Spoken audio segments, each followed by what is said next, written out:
تنزيل من رب العالمين.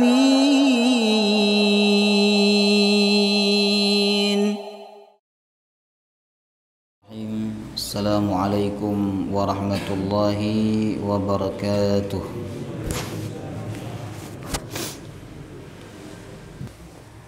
Alhamdulillah, sepantasnya kita memuji dan bersyukur kepada Allah Subhanahu wa Ta'ala karena kita bisa berkumpul kembali di dalam majelis ini, bukan karena kita kuat, bukan karena kehebatan kita, tapi karena pertolongan Allah Subhanahu wa Ta'ala.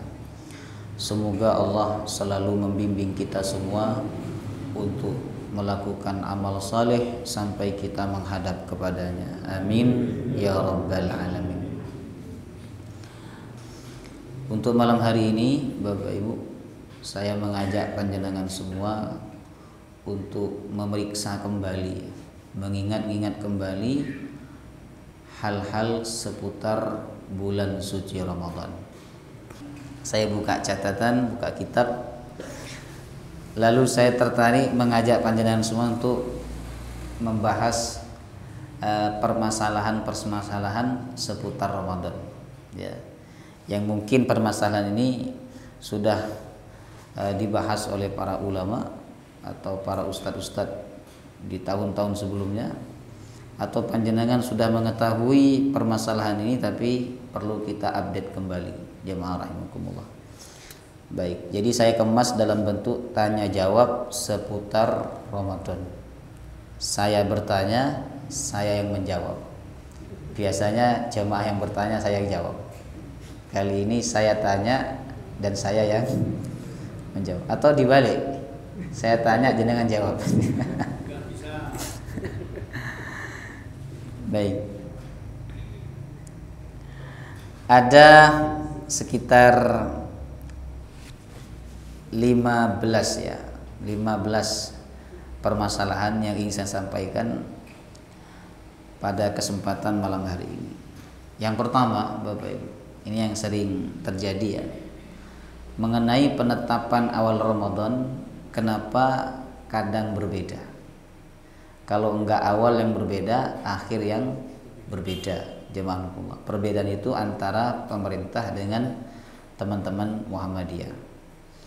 Sebenarnya perbedaan itu terjadi, Bapak Ibu, karena banyak yang terlibat, ya, banyaknya yang terlibat dalam penetapan awal puasa. Kenapa di Saudi Arabia itu tidak ada perbedaan mengenai awal Ramadan dan awal Idul Fitri? Karena di sana masyarakat tidak terlibat, semua dihandle oleh kerajaan, jemaah rahimakumullah. Jadi suatu masalah, suatu perkara itu jika ada keterlibatan banyak pihak, banyak kelompok di situ, maka kemungkinan terjadi perbedaan pendapat itu sangat besar, Bapak Ibu. Sebenarnya ini bukan masalah ru'yah atau hisabnya.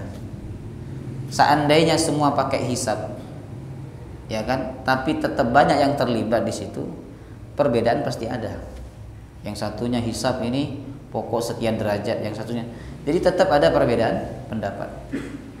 Jemaah rahimakumullah. Seandainya menggunakan ru'yah semuanya, tapi banyak yang terlibat juga, ya kan? Maka kemungkinan terjadi perbedaan itu ada, Bapak Ibu. Ya kan? Kata yang satunya di sini kamu melihat, satunya enggak melihat. Kemudian kata yang satunya belum bisa dilihat kalau sekian derajat, kata yang satunya sudah bisa dilihat.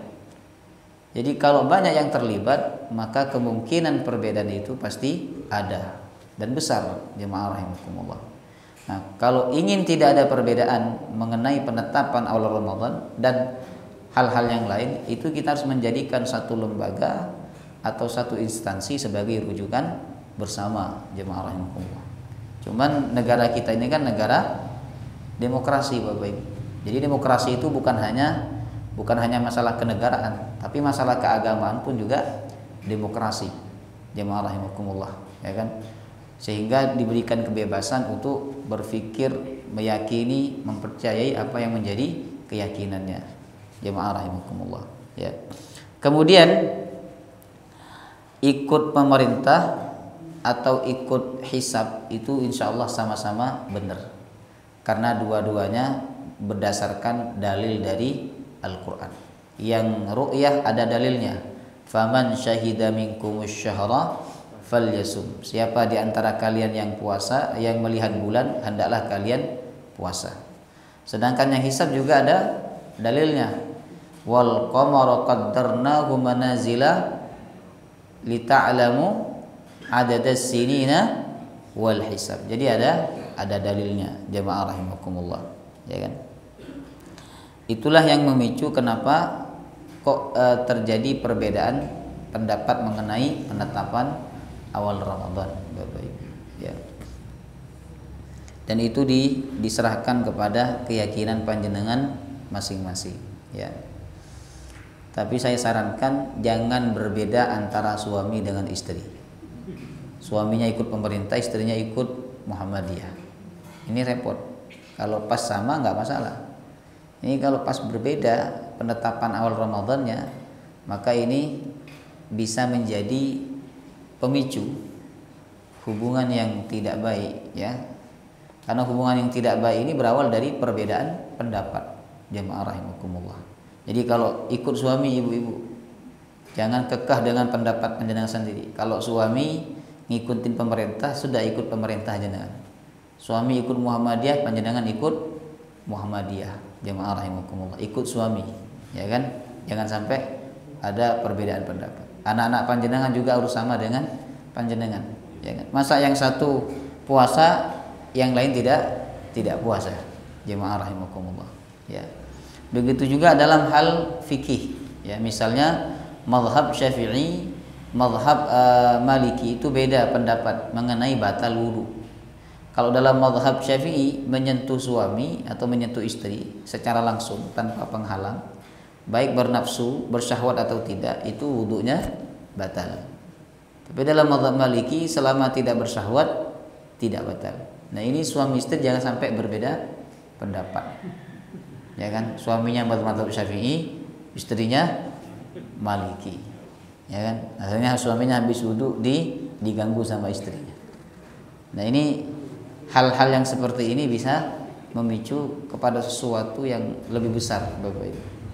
Jadi kalau suaminya bermazhab Syafi'i, sudah panjenengan ibu ikut mazhab Syafi'i, ya kan? Kemudian jemaah rahimakumullah, penetapan awal Ramadan itu mengikuti negara atau daerah masing-masing.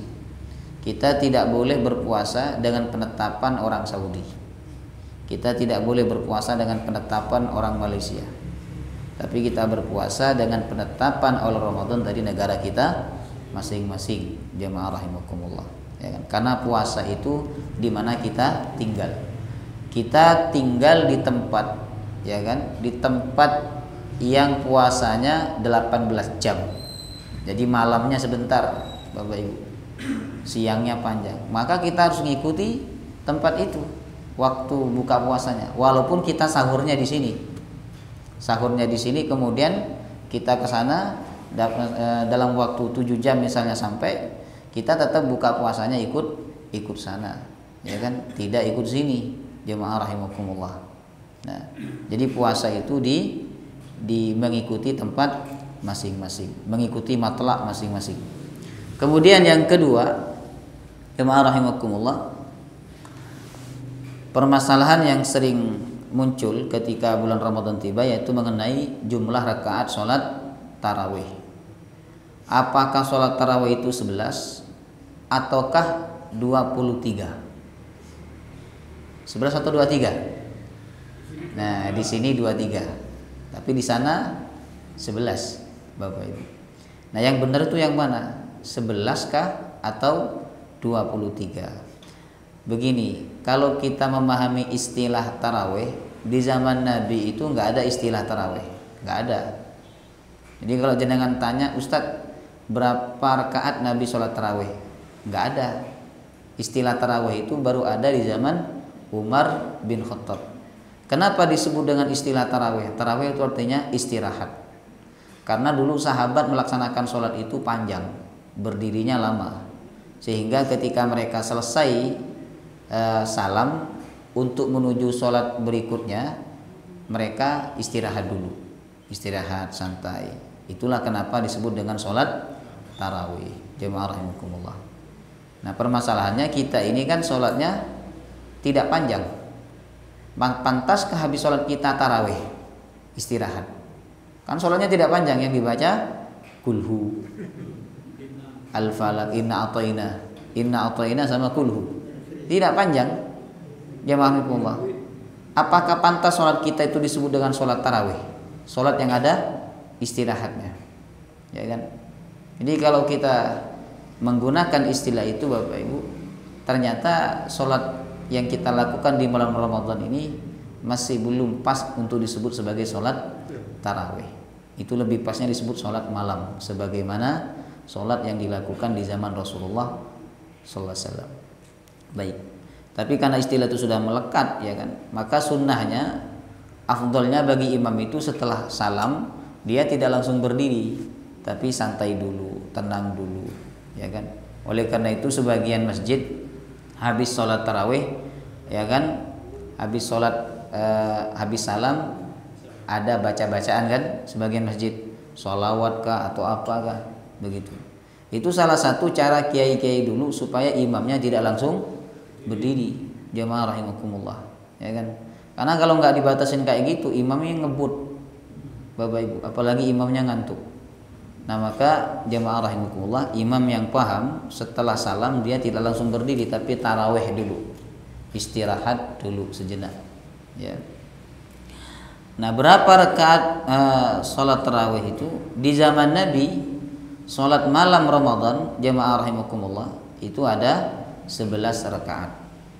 Jadi Nabi melakukannya 4 kali, kemudian ditutup dengan 3. Bapak Ibu. Jadi ada 11. Cuman istilahnya bukan tarawih. Istilahnya apa? Sholat malam.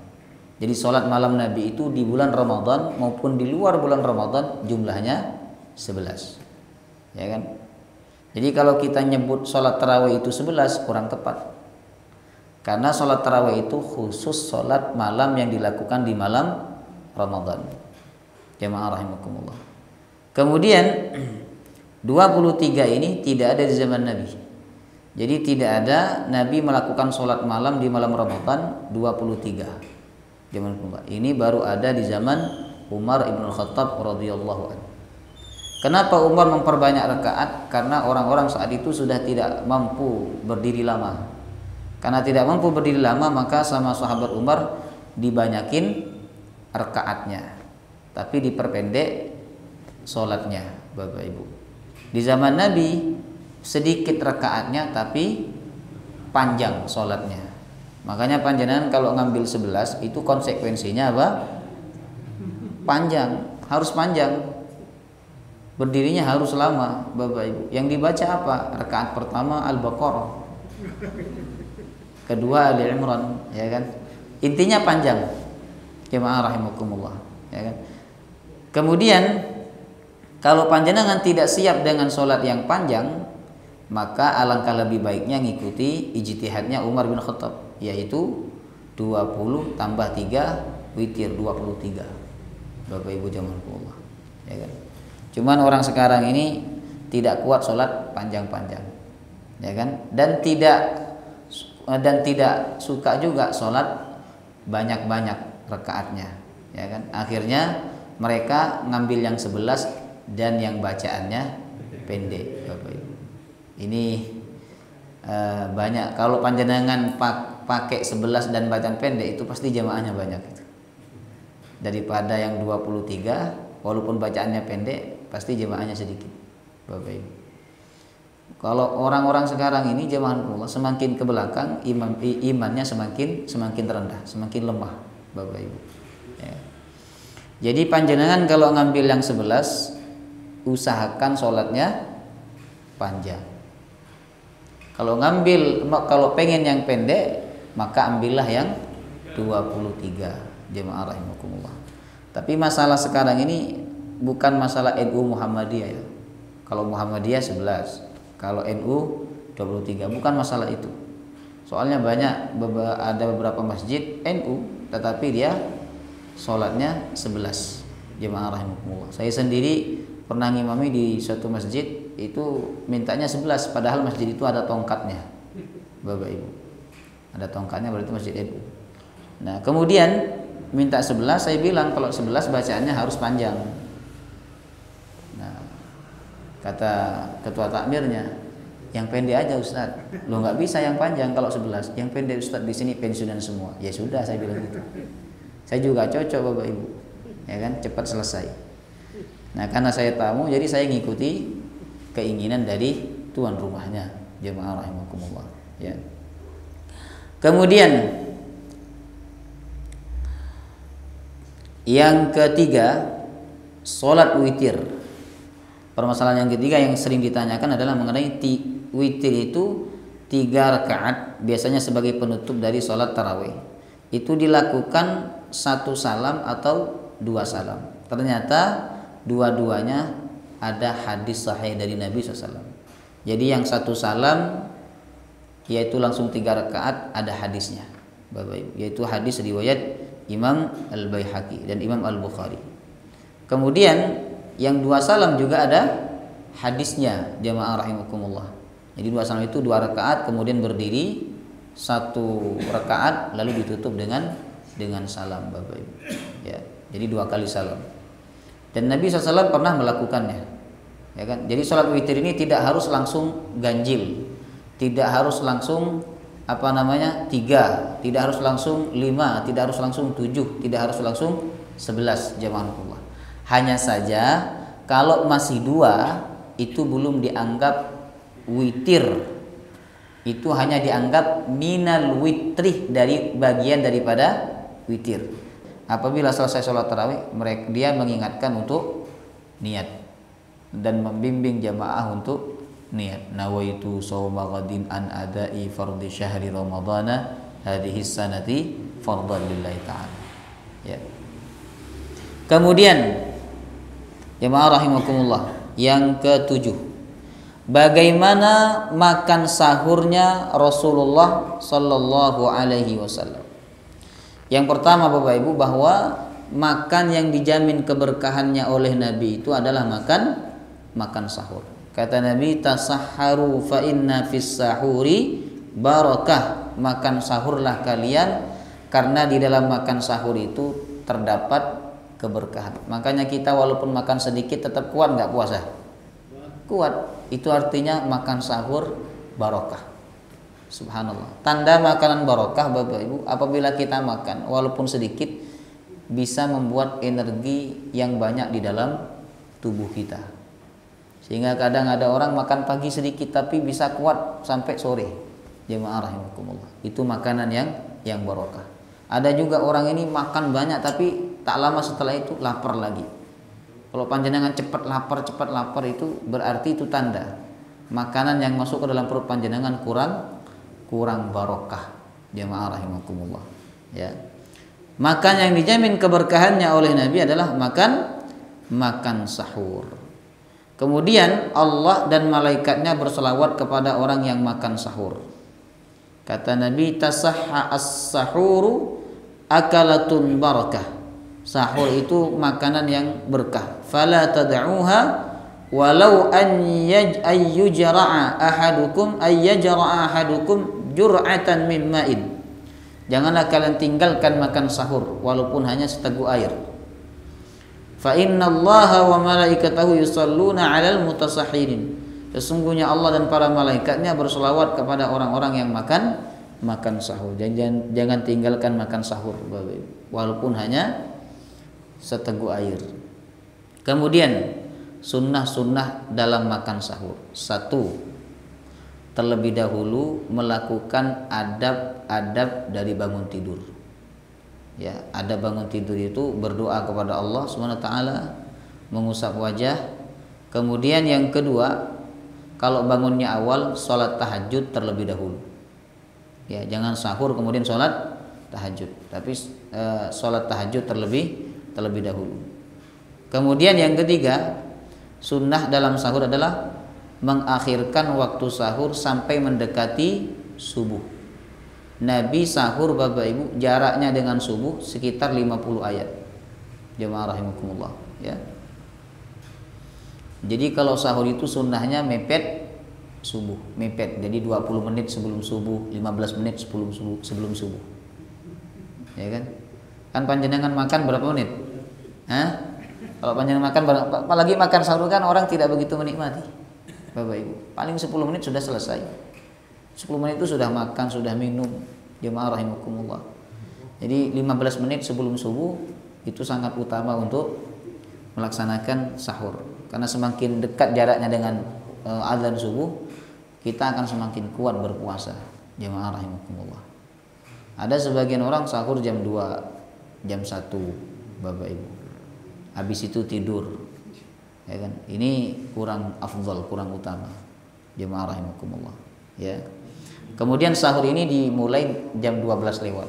Kalau jam setengah 12, jam 11 panjenengan makan itu tidak bisa disebut makan sahur. Itu makan malam. Dan itu tidak disebut tidak mendapatkan kesunahan makan sahur, ya. Kemudian tidak ada syariat perintah membangunkan orang-orang untuk sahur, nggak ada.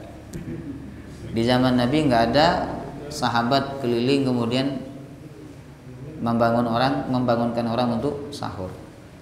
Justru itu mengganggu orang. Kalau terlalu awal mengganggu orang. Jam 2 orang udah dibangunin sahur. Jam 2. Ya kan? Ada juga yang membangunkan dengan berkeliling jam Allah, ya kan? Ini juga mengganggu Bapak Ibu. Orang jam 2 itu masih tidur atau mereka sholat tahajud dan mereka terganggu dengan tahajudnya, jemaah rahimakumullah. Ya kan? Niatnya baik itu, membantu orang supaya bangun sahur. Ya kan? Bangun untuk sahur Bapak Ibu. Tetapi kalau dilakukan pada waktu yang tidak tepat, maka itu justru bukan membantu tapi mengganggu, jemaah rahimakumullah. Ya. Kemudian berikutnya yang ke-8, keliru mengira belum masuk waktu subuh lalu masih makan sahur. Ternyata sebenarnya sudah masuk waktu subuh. Batalkah puasanya? Makan ini sepertinya masih suara tarhim, tapi ternyata lama kelamaan suara itu adzan subuh. As-salatu khairum minan naum. Nah, apakah puasanya dianggap batal? Tidak. Dengan syarat. Pertama, dia harus memberhentikan makannya. Yang masih ada di mulut harus dimuntahkan, harus dikeluarkan. Jemaah rahimakumullah. Kemudian dia tidak boleh minum. Enggak boleh minum. Kan sudah masuk waktunya puasa. Bapak Ibu, jangan sampai karena saya nanggung minum aja dulu. Ini tidak boleh. Kalau memaksakan diri minum, maka puasanya dianggap batal. Ya. Apalagi dilanjutkan makan karena alasan masjid sebelah belum adzan. Bapak Ibu. Dan harus konsisten ya panjenengan. Kalau ikut Muhammadiyah, ikut Muhammadiyah. Kalau ikut nasional, ikut nasional. Ikut nasional itu berarti panjenengan ikut adzan nasional lebih awal 8 menit daripada adzan teman-teman Muhammadiyah. Adzan subuh Muhammadiyah itu mundur 8 menit dibandingkan adzan nasional. Di panjenengan bangun untuk sahur mepet adzan, ternyata ketika panjenengan makan adzan dikumandangkan. Panjenengan tidak boleh ikut adzan Muhammadiyah kalau panjenengan biasanya ikut adzan nasional. Kecuali dari awal panjenengan ikut adzan yang ditetapkan oleh Muhammadiyah waktunya, Bapak Ibu. Ya kan? Jadi subuh ini ada perbedaan pendapat ya di Indonesia antara Muhammadiyah dengan nasional. Tapi kalau maghrib tidak ada, karena maghrib itu titik nol, Bapak Ibu. Jadi semuanya sama, jemaah rahimakumullah. Ya. Kemudian, jadi tetap tidak batal puasanya, asalkan langsung berhenti dari makannya dan tidak boleh minum, jemaah rahimakumullah. Kemudian yang ke-9, Bapak Ibu, kesiangan lalu tidak puasa. Bolehkah orang yang kesiangan lalu memutuskan diri tidak puasa? Kata ulama tidak boleh. Dia tetap wajib puasa. Dia tetap wajib puasa. Kecuali dia kesiangan itu tidak boleh puasa apabila dia tidur dari maghrib, dari sebelum maghrib. Jadi sebelum maghrib udah tidur, bangun-bangun adzan subuh. Tidak buka puasa, tidak makan malam, tidak sahur. Maka dia tidak boleh melanjutkan puasanya. Karena kalau melanjutkan puasa ini nanti masuk dalam puasa wisol. Jemaah rahimakumullah. Sebab dia tidak mendahului dengan makan malam. Tetapi kalau dia kesiangan bangun jam 5 sehingga dia tidak sahur, Bapak Ibu, apakah dia boleh untuk tidak puasa? Kata ulama tidak boleh. Tetap dia wajib puasa semampu dia. Seandainya jam 2 siang dia sudah tidak kuat puasa, maka dia boleh membatalkan puasanya. Ini kasusnya sama seperti orang yang kerja bangunan. Ya, orang yang kerja bangunan, Bapak Ibu, bolehkah mereka tidak puasa karena kerja keras? Ya kan? Nah, kata ulama tidak boleh. Tetap dia harus puasa, harus sahur semampunya dia. Kalau dia mampu sampai jam 12, maka jam 12 itu dibatalkan. Kalau dia mampunya sampai jam 3 dibatalkan. Dan dia wajib mengganti di bulan yang lain ketika dia tidak kerja, misalnya di Ahad. Masalahnya kebanyakan kuli bangunan itu jangankan puasa, sholat aja enggak. Jemaah rahimakumullah. Kebanyakan di antara mereka, Bapak Ibu. Saya mengajak mereka sholat Pak. Maaf Ustaz, enggak biasa. Jadi enggak biasa sholat. Baik Bapak Ibu. Kemudian jemaah rahimakumullah, yang ke-10, apa saja perkara yang membatalkan puasa? Ingat-ingat, ada 6 perkara yang membatalkan puasa. 1. Selain 6 ini enggak batal puasa panjenengan. Yang pertama, masuknya sesuatu ke rongga tubuh, tenggorokan, hidung, telinga, dan kemaluan. Jemaah rahimakumullah. Kemudian yang kedua, berhubungan badan. Kemudian yang ketiga, mengeluarkan sperma dengan paksa. Kemudian yang keempat, haid atau nifas. Yang kelima, muntah dengan disengaja. Yang keenam, murtad. Nah, 6 perkara ini membatalkan puasa. Selain 6 perkara ini, puasa tidak batal. Jenengan nangis, puasa tidak batal. Kecuali nangis sambil minum. Wallahu taala alam bissawab. Masih ada beberapa di sini tapi waktunya tidak nutup. Baik, ada pertanyaan Bapak Ibu? Monggo. Silakan. Baik. Bolehkah niat itu langsung dirapel 1 bulan? Saya niat selama Ramadan ini puasa 1 bulan penuh lillahi ta'ala.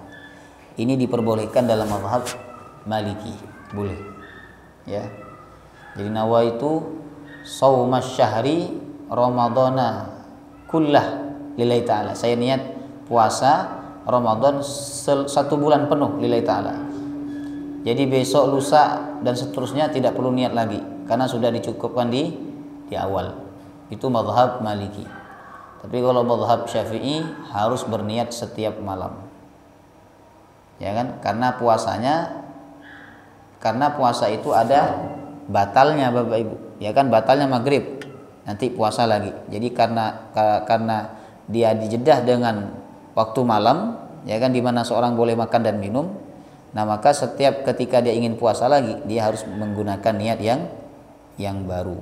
Jemaah rahimakumullah. Sama dengan sholat. Sholat itu kayak sholat tarawih. Panjenengan tidak bisa, kata Imam Syafi'i, niat sholat tarawih itu langsung di pertama saja untuk seterusnya. Tetapi harus setiap kali ingin sholat tarawih, rakaat kedua, ketiga, keempat, dan seterusnya, salam pertama, salam kedua, dan seterusnya, itu harus berniat ulang. Jemaah rahimakumullah. Jadi dalam hal ini yang lebih berhati-hati adalah mazhab Syafi'i. Kemudian yang kedua, mengenai perempuan, aminnya memang harus tidak keras. Makanya ketika imam salah, perempuan negurnya pakai apa? pakai tepuk tangan, Bapak Ibu. Jadi tangan kiri ditepuk oleh tangan kanan. Tidak mengucapkan subhanallah karena menghindari suara perempuan muncul di dalam sholat berjamaah. Ya kan, sebab itu bisa mengganggu suasana, mengganggu konsentrasi imam dan konsentrasi jamaah laki-laki. Ya kan? Mungkin kita biasa dengan hukum ini. Masa kami nggak terganggu Ustaz dengan suara perempuan? Setiap hari kami mendengarkan suara perempuan. Itu kita, Bapak Ibu. Tapi ketika hukum ini dibuat, jamaah rahimakumullah, di zaman Nabi, saat itu orang-orang Arab sangat sensitif dengan perempuan, ya kan? Mereka ini jarang ketemu perempuan, Bapak Ibu. Kalaupun ketemu perempuan itu nggak ketemu wajahnya, tapi nggak kelihatan wajahnya, karena mereka pakai cadar, jamaah rahimakumullah. Sehingga dengan suara perempuan ini bisa membuat mereka sensitif, Bapak Ibu. Makanya perempuan itu betul-betul disirkan dalam sholat berjamaah, jamaah rahimakumullah. Dia tidak boleh adzan, tidak boleh qomat, ya kan, untuk menjaga fitnah terjadi. Wallahu taala alam. Ada lagi? Bapak dulu ini bapaknya. Silakan Pak. Singkat saja Pak Ustaz. Witir itu kan bisa 1 rakaat juga bisa atau tidak? 1. Yeah. Kemudian kalau yang keduanya para jauh lebih besar mana antara jamaah di masjid dan jamaah di rumah? Karena di rumah pun ada jamaah, ada memimpin anak, memimpin istri. Ini sedangkan di sini kan saya makmum terus. Bagaimana terus? Witir 1 rakaat bisakah? Bisa. Jadi witir ini minimal 1 rakaat. Ya kan? Sekali-kali 1 rakaat aja di sini. Jadi habis sholat tarawih bangun lagi sholat witir 1. Sudah selesai. Ya kan? Jadi 1 rakaat boleh. Karena witir artinya ganjil minimal 1. Bapak Ibu. Kemudian yang kedua, lebih utama mana? Sholat berjamaah tarawih di rumah atau di masjid? Lebih utama di masjid. Walaupun seandainya di rumah ini jamaahnya lebih banyak. Jangan ngundang orang-orang kampung jamaah di rumah. Ya kan? Sedangkan di masjid sedikit, tetap lebih utama di masjid. Ya kan? Yang kedua, tetap lebih utama di masjid karena pada umumnya jamaah di masjid ini lebih banyak. Bapak Ibu. Salat berjamaah itu semakin banyak jamaahnya, maka semakin utama. Jamaah rahimakumullah. Ada pertanyaan begini, lebih utama mana? Salat tarawih di masjid yang terdekat, tapi jamaahnya sedikit, imamnya tidak enak. Kemudian salat berjamaah tarawih di masjid lain jauh, jamaahnya banyak, imamnya mantap. Kata ulama, lebih utama salat tarawih di masjid terdekat. Di masjid terdekat, Bapak Ibu. Untuk apa masjid itu dibangun untuk warga terdekat, jamaah rahimakumullah. Ya, lebih utama salat tarawih di masjid terdekat. Kemudian tadi yang kedua sudah saya jawab. Jadi yang kedua tetap salat tarawih di masjid lebih utama. Tarawih saja, kalau salat wajib saja berarti di rumah nggak pernah suami istri anak nggak pernah mimpin seorang suami. Sedangkan di sini mana lebih utama memimpin anak istri di rumah, iya, atau di masjid? Baik, yang lebih utama itu bapak sholat di masjid, habis itu pulang mimpin jamaah di rumah sama istri. Itu yang paling utama. Tapi kalau ditanya lebih utama mana, milih di rumah atau di masjid? Di masjid tetap. Karena Nabi SAW tidak pernah sholat jamaah di rumah. Beliau selalu di masjid jamaah rahimakumullah. Kecuali beliau sakit parah, beliau sholat di rumah, itu pun berjamaah dengan para sahabatnya. Jamaah rahimakumullah. Jadi tetap lebih utama di masjid. Kalau panjenengan pengen anak istri tetap berjamaah, solusinya bagaimana? Solusinya panjenengan pulang dari masjid, kemudian menjadi imam di rumah. Dan ini hukumnya sunnah, panjenengan ngimami sholat berjamaah anak istri di rumah, sunnah. Ya. Tadi ibunya mau tanya apa? Monggo.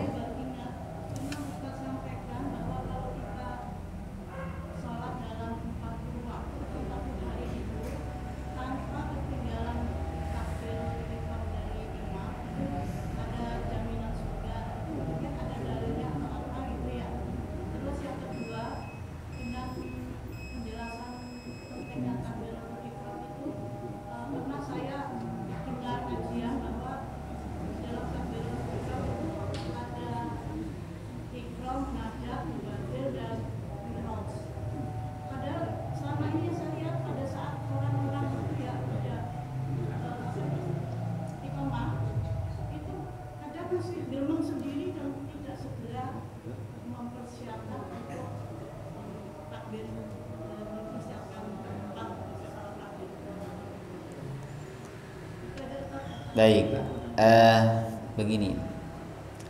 Dalam hadis disebutkan, hadisnya sahih. Siapa yang mengikuti salat berjamaah 40 hari dan tidak ketinggalan dari takbiratul ihram imam, maka dia dibebaskan dari neraka dan dibebaskan dari sifat kemunafikan. 40 hari nggih? Bukan 40 waktu. Hadisnya itu 40 hari. Jadi saya agak kontra juga dengan program Arba'in itu. Arba'in yang di mana? Sebagian travel buat program Arba'in.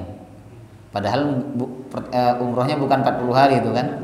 7, cuman sholatnya 5 waktu kali 7 misalnya, atau 5 waktu kali 8 ya, 40. Dalam hadis itu 40 arba'ina yaman, 40 hari, bukan 40 waktu ya.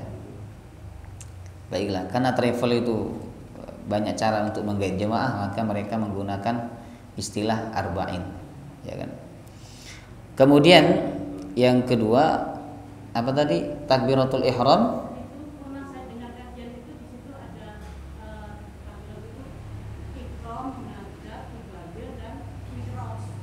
Apa?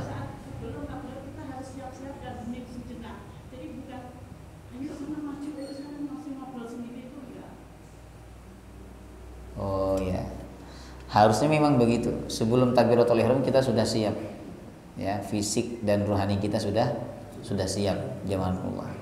Tapi kalau ingin membetulkan sholat, maka diperbolehkan untuk berbicara. Silakan maju, silakan imam, terutama imam ya, yang berhak ngatur shop ini adalah imam. Makmum kok ngatur shop, jangan maju lu sana, masih kosong. Yang berhak ngatur shop ini adalah imam, jemaah rahimakumullah. Ya kan? Makmum enggak usah ngatur, wong itu kewajiban imam. Sok ngatur shop, diatur dan seterusnya. Yang wajib ngatur itu imam. Cuman kadang imamnya enggak ngatur, jadi makmumnya geram. Akhirnya diatur sendiri sama makmumnya. Yang berhak ngatur shop adalah imam. Wallahu taala a'lam bissawab. Semoga Allah menyampaikan kita kepada bulan Ramadan dalam keadaan sehat wal afiah. Allah memberikan semangat yang sempurna kepada kita untuk beribadah yang maksimal di bulan Ramadan. Subhanakallahumma wa bihamdika asyhadu an la ilaha illa anta astaghfiruka wa atubu ilaik. Assalamualaikum warahmatullahi wabarakatuh.